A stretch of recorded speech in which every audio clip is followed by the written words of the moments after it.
Меня зовут Эндрю Рот, я корреспондент газеты «Вашингтон Пост» в Москве. Я живу здесь 6 лет. Шерстяные шапки есть у нас, хаки, черные, темно-синие, есть также, есть вот бежевая, голубая, 100% шерсть. На них даже скидка не 10%, а 30% от стоимости.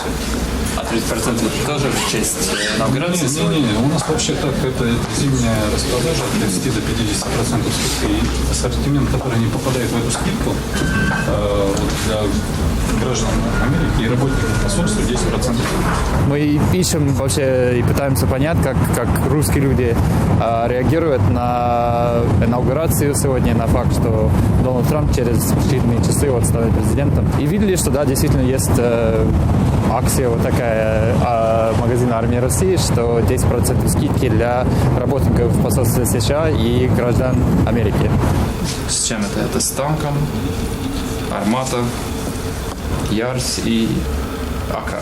Я отношусь к этому как некий, наверное, троллинг, вот как бы с одной стороны.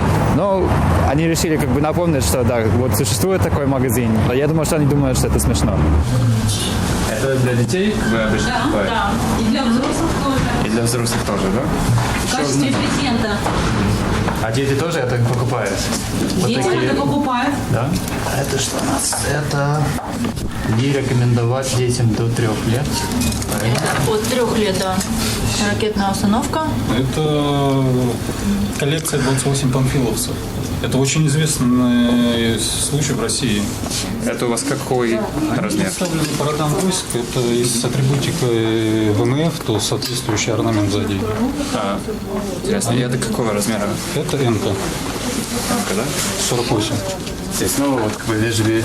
Да, это Бежевый. также вежливые люди, да. По пересеченной местности люди там прогулки там устраивают какие-нибудь. Вот, допустим, вот эта куртка, вот, тактическая, она перешита с аналога военной куртки. Хорошо, спасибо, до свидания. До свидания, приходите к нам. Ну вот, мы вышли, ничего не купили. Я, честно говоря, я не могу представить себе, что я бы купил что-нибудь в магазине вообще. А какие впечатления? Наверное, то, что при чем здесь Дональд Трамп.